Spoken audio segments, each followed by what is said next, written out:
Et là, je vais aborder avec vous directement d'où vient la foi et comment l'obtenir. Le Seigneur vient par cet enseignement, il vient t'aider. Toi qui écoutes cet enseignement, Dieu vient t'aider parce qu'il ne veut pas que tu sois surpris. D'où vient la foi et comment l'obtenir. Amen, amen.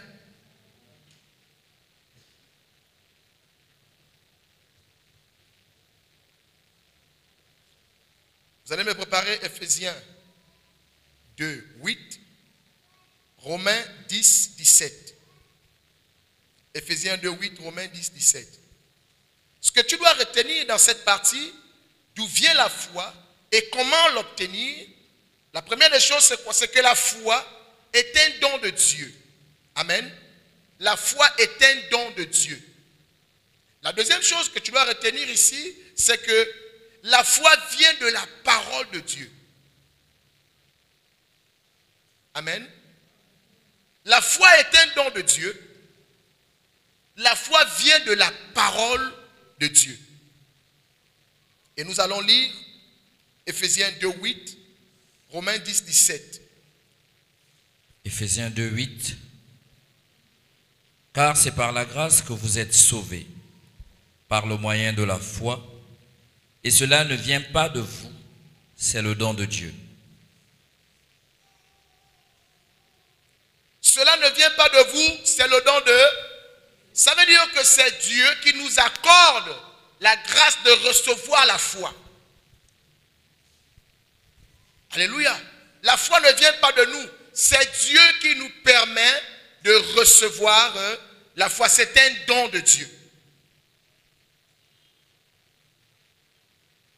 Romains 10, 17. Ainsi, la foi vient de ce qu'on entend, et ce qu'on entend vient de la parole de Christ. Ainsi, la foi vient de ce qu'on a, et ce qu'on entend vient de la parole de...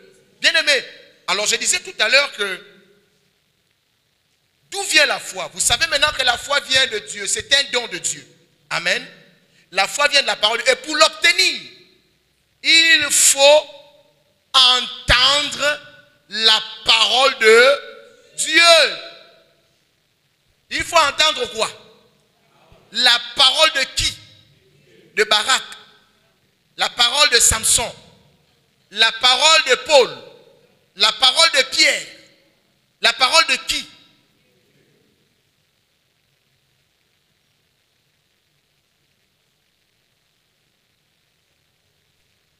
Est-ce que c'est bon là? Est-ce qu'on peut avancer? Tu suis d'abord, si tu suis. C'est clair pour tout le monde? Au départ, je t'ai montré l'importance et la pertinence de la foi dans la vie d'un chrétien. Pour que tu comprennes qu'il n'est pas possible d'envisager une vie chrétienne sans s'appuyer sur la foi. C'est impossible. Alléluia. Ensuite, nous avons démontré que lorsque nous parlons de la foi, nous parlons de celui qui croit. Or, celui qui croit s'appelle comment? Oh, tout le monde là, c'est un peu les gens qui répondent. Celui qui croit s'appelle comment? Le croyant. Et lorsque nous avons posé la question de savoir pourquoi le Seigneur demandait est-ce que je viendrai trouver la foi, en d'autres termes, il était en train de dire est-ce que je vais trouver des croyants? Alléluia. Et le Seigneur vient encore, il va en profondeur nous éclairer pour nous montrer en effet que la foi vient de Dieu. Parce que certainement tu te poses et tu t'interroges, tu te poses des questions, tu t'interroges. Dieu te dit, la foi est un don de Dieu. La foi vient de la parole de Dieu. Et lorsqu'il a posé la question de savoir comment faire pour l'obtenir, la Bible dit, il faut entendre la parole de Dieu. Ça veut dire, bien aimé, vous allez maintenant comprendre pourquoi nos assemblées sont remplies de païens et non de croyants. Parce que tout à l'heure, certainement, vous étiez, on va dire, embêtés par le fait que je dise, on peut être en assemblée Mais sans être des croyants, sans être le peuple de Dieu. Vrai ou faux?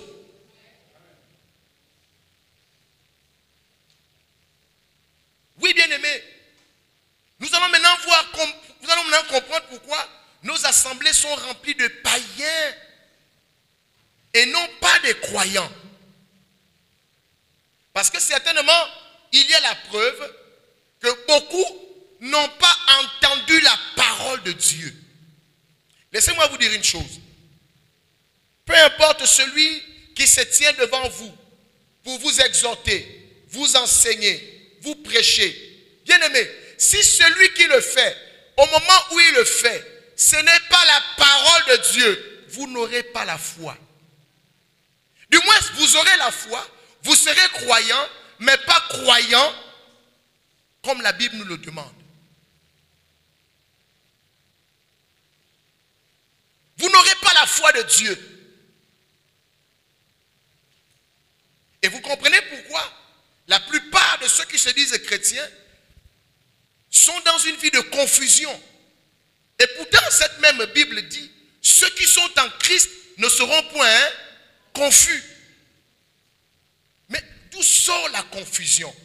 Mais simplement parce que il y a certainement des personnes qui se disent, je suis chrétien, je crois en Dieu, mais est-ce que ce que tu as entendu, c'est la parole de Dieu? Il faut faire attention et il faut faire la différence entre la parole d'un homme et la parole de Dieu. Est-ce que lorsqu'on t'a prêché, on t'a prêché ce qui est écrit? La Bible dit, nous ne devons pas aller au-delà de ce qui est écrit. Parce que lorsque vous considérez dans l'Apocalypse, il est dit, maudit soit celui qui va retrancher, amen, les paroles de ce livre de la prophétie, et maudit soit celui qui va ajouter. Pourquoi est-ce que le Seigneur le dit? Mais parce que, bien aimé, si on retranche, ce n'est plus la parole de Dieu. Si on ajoute, ce n'est plus la parole de Dieu. La parole, c'est la parole.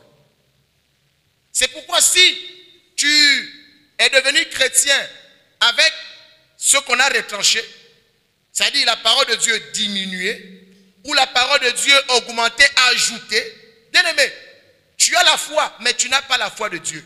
Et c'est la raison pour laquelle ta vie chrétienne est une vie de confusion. Parce que il faut entendre la parole de Dieu. Est-ce que ce que tu as entendu là, c'est ce que Dieu dit? Est-ce que c'est ce qui est écrit? Ou on est venu te prêcher une théorie personnelle? Tu as certainement eu la foi dans une théorie personnelle. Une théorie qui appartient à l'homme de Dieu. Un développement, une question de recherche personnelle. Non, on ne doit pas te prêcher les recherches personnelles. On doit te prêcher la parole de Dieu. Pourquoi? Parce que c'est elle que tu dois entendre. C'est parce que tu vas l'entendre que tu vas croire. Parce que la Bible dit que lorsque tu entends, c'est à ce moment que tu peux obtenir la foi. Et la foi de Dieu. Donc comprenez maintenant que la majorité de ceux qui se disent chrétiens n'ont pas entendu la parole de Dieu. Tu es choqué. Il faut bénir le nom du Seigneur. Bien-aimé, parce que le travail que le Seigneur donne encore à certains de ses serviteurs, c'est de rattraper le tir. C'est pourquoi quand Dieu t'a aimé et qu'il veut vraiment t'épargner du feu éternel, il t'amène la connaissance. La Bible dit que c'est l'ignorance qui conduit à la mort. Alléluia. On va lire 1 Corinthiens 4, le verset 6. D'autres personnes me préparent Matthieu 22, 39 à 40. Matthieu 7, 12. Matthieu 22, 39, 40, Matthieu 7, 12. Mais nous commençons avec 1 Corinthiens 4, le verset 6.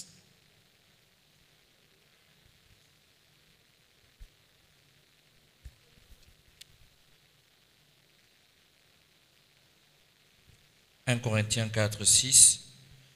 C'est à cause de vous, frères, que j'ai fait de ces choses, une application à ma personne et à celle d'Apollos, afin que vous appreniez en nos personnes à ne pas aller au-delà de ce qui est écrit, et que nul de vous ne conçoive de l'orgueil en faveur de l'un contre l'autre.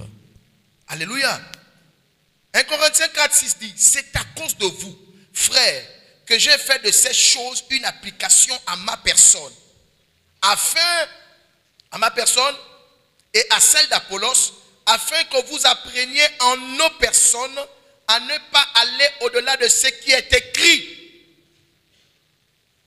Paul était en train de dire aux habitants de Corinthe, aux chrétiens de Corinthe, que moi-même je vous montre ce que nous vous enseignons là, que nous avons reçu de Dieu. Nous-mêmes nous le faisons. Pour que vous compreniez que on ne vous dit pas des choses que nous-mêmes nous n'appliquons pas. De peur que vous vous dites, mais pourquoi vous dites des choses et nous ne les voyons pas? En fait, ce que vous nous dites, nous ne voyons pas vous-même le faire. Alléluia. C'est pourquoi Paul leur a dit, nous nous imposons nous-mêmes la doctrine que nous sommes en train de vous enseigner. Et c'est pourquoi il disait, afin que vous appreniez à ne pas aller au-delà de ce qui est écrit.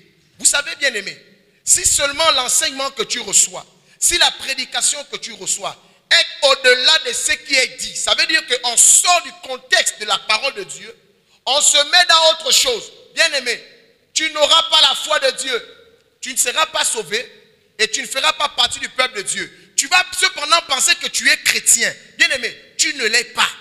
La preuve, c'est qu'aujourd'hui, beaucoup de personnes s'interrogent au sujet de leur vie chrétienne. Et pourtant, je crois en Dieu. Bien aimé, on t'a prêché autre chose. Il y a des personnes qui, certainement même, sont allées prendre le baptême. Ils n'ont jamais reçu la parole de Dieu.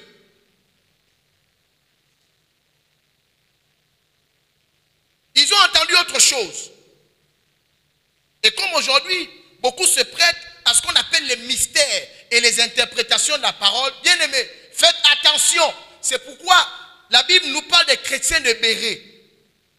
Pourquoi est-ce que ces personnes ont donné quitus à ce que Paul disait? Parce qu'il y avait le moyen de vérifier ce que Paul était en train d'enseigner. Ils écoutaient et ils allaient vérifier pour dire, est-ce que ce que cet homme-là dit, c'est écrit? Or, il y a des prédicateurs et des serviteurs de Dieu aujourd'hui qui vont venir enseigner, mais tout ce qu'ils vont vous dire, bien aimé, ce n'est pas vérifiable par les Écritures. Et vous dites Amen. Et bien aimé, sachez que quand vous dites Amen, oui, vous dites que vous validez ce que cette personne et vous recevez une foi. Mais cependant, c'est la foi en cet homme. C'est la foi en sa théorie, mais non pas la parole de Dieu. Et puis vous êtes étonné de savoir que vous disant chrétien, mais vous n'avez pas la victoire d'un chrétien. Vous disant enfant de Dieu, mais vous êtes malmené. Est-ce que la parole de Dieu elle-même ne dit pas que quand nous sommes enfants de Dieu, le malin ne nous touche pas? Mais pourquoi toi on te touche à tout moment? C'est là où tu dois t'interroger que, est-ce que réellement j'ai la foi dont Dieu parle? Est-ce qu'on t'a prêché la parole?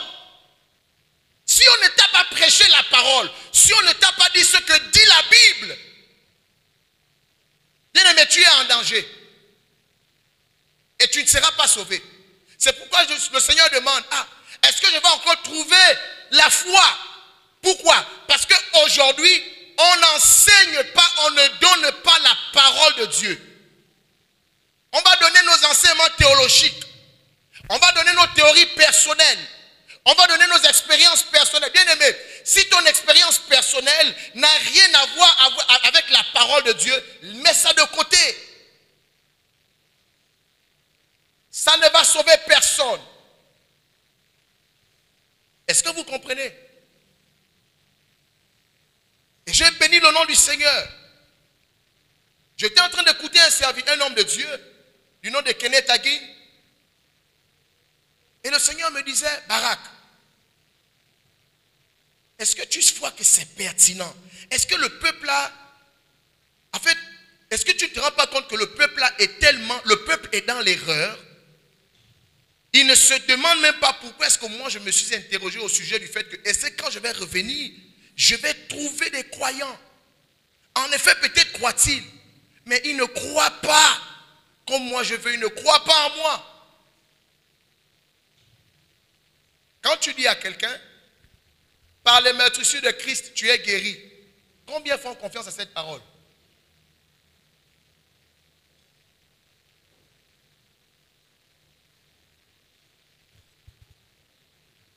Est-ce que quand on te dit que par les meurtrissures de Christ, tu es guéri, est-ce que ça te suffit? Soyons honnêtes. Répondez plus fort. Mais cependant, tu dis que tu crois. Mais si on t'amène le sel, on te badigeonne le sel sur tout le corps, là tu crois. Tu as la foi dans le sel, tu as la foi dans l'huile, tu as la foi dans l'eau, dans le savon, dans la crème. C'est pourquoi quand on t'amène ces choses-là, tu cours. Mais cependant, tu dis que tu es chrétien. Cependant, tu dis que tu as la foi. Oui, certainement tu as la foi, mais tu n'as pas la foi de Dieu. Parce que les personnes qui sont venues vers toi ne se sont pas limitées à te donner simplement ce que dit la Bible. Ils ne t'ont pas appris à faire confiance à la parole de Dieu. La plupart ne la connaissent même pas. La plupart ne la consultent même pas. Parce que leur objectif, ce n'est pas de donner gloire à Dieu. Leur objectif, ce sont tes poches. Leur objectif, ce n'est pas ton salut. Leur objectif, ce n'est pas que tu résistes au diable. Leur objectif, ce n'est pas que tu atteignes Dieu. C'est la raison pour laquelle certains se mettent à un niveau où ils ne permettent pas que les chrétiens puissent accéder au Seigneur. Vous allez remarquer que la majorité des chrétiens, ils sont, on va dire, esclaves des serviteurs. Ça veut dire que même les choses que eux-mêmes, ils peuvent accomplir, ils vont chercher le pasteur. Mais finalement, si toi tu ne comprends pas que tu as aussi la même grâce qui repose sur le pasteur,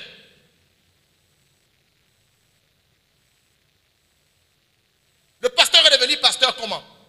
C'est par la parole de Dieu. Pour ceux qui sont des vrais. Et si le pasteur est vraiment pasteur par la parole de Dieu et qu'il te la transmet, maintenant si tu ne l'acceptes pas, c'est normal qu'après la plupart, vous vous faites berner par les faux.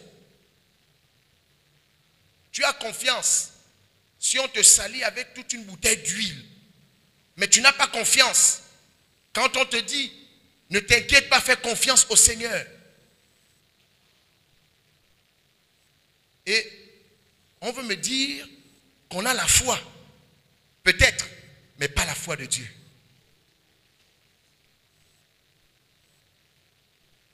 Et le Seigneur t'interpelle ce matin pour que tu commences réellement à t'examiner.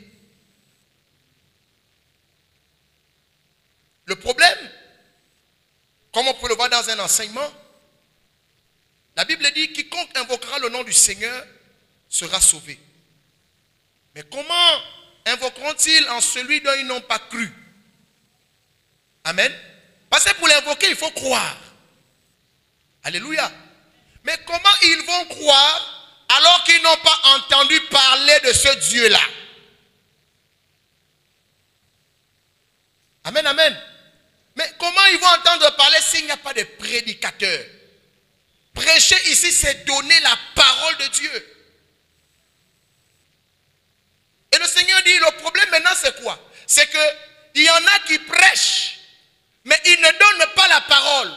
C'est pourquoi Dieu dit, comment il y aura des prédicateurs s'ils ne sont pas envoyés? Dieu, comme je le disais dans un enseignement, il n'envoie que ceux qui iront faire exactement ce que Dieu dit. Il n'envoie pas celui qui va amener sa propre théorie. Il n'envoie pas quelqu'un qui va venir forcément étaler ses expériences, ses mystères. Parce qu'aujourd'hui, on a l'impression que, pas aujourd'hui, depuis toujours, l'homme aime les mystères. Je vais vous enseigner les mystères des 5 codes cachés de l'univers. Je vais vous enseigner les mystères cachés derrière. Vous aimez le mystère. C'est pourquoi votre foi est mystérieuse. Bien aimé, si tu as une foi de mystère, la foi de mystère amène la confusion. Parce que si ta foi est basée sur les mystères, bien aimé, tu seras confus. Parce que toi-même, tu ne vas rien comprendre de ce qui se passe dans ta propre vie. Et pourtant, la Bible dit, mais est-ce que ce que la Bible dit là, c'est ce en quoi tu as cru?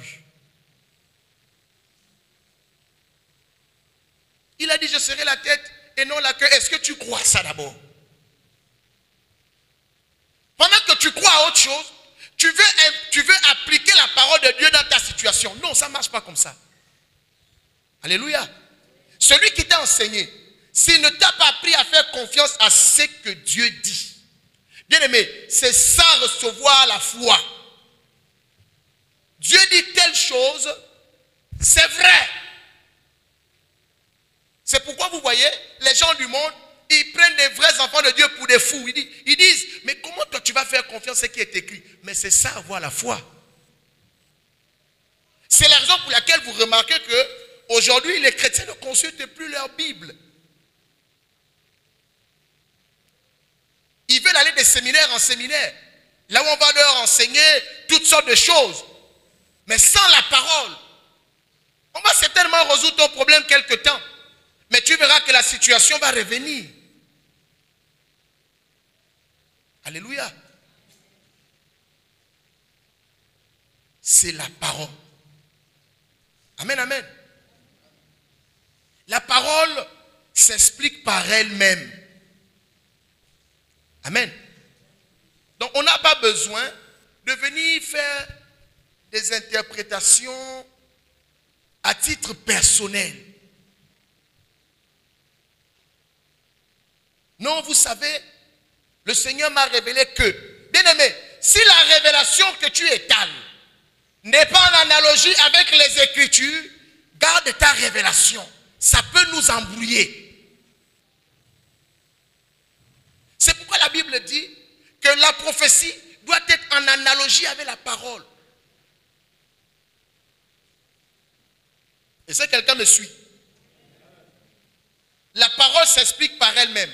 Donc on ne doit pas prendre, c'est-à-dire nos théories personnelles, nos expériences personnelles, surtout lorsqu'elles n'ont rien à voir avec ce que disent les Écritures. Et on vient vous étaler ça.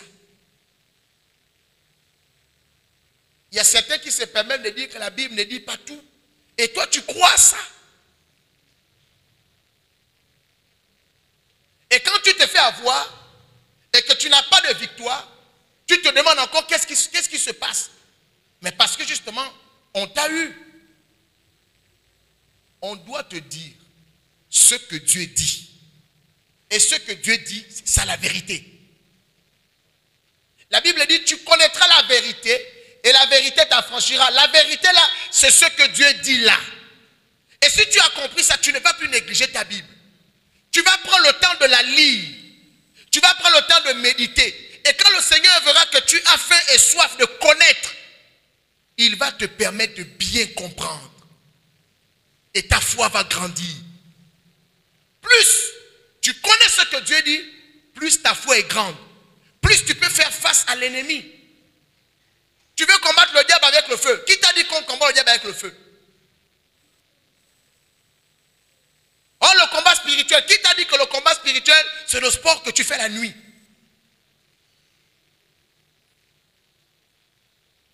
Le combat spirituel n'a rien à voir avec le sport qu'on pratique. Là, c'est un exercice. Quand tu fais comme ça, c'est un exercice. Tu vas même gagner les biceps. Tu te muscles le bras et tu crois que tu as la foi.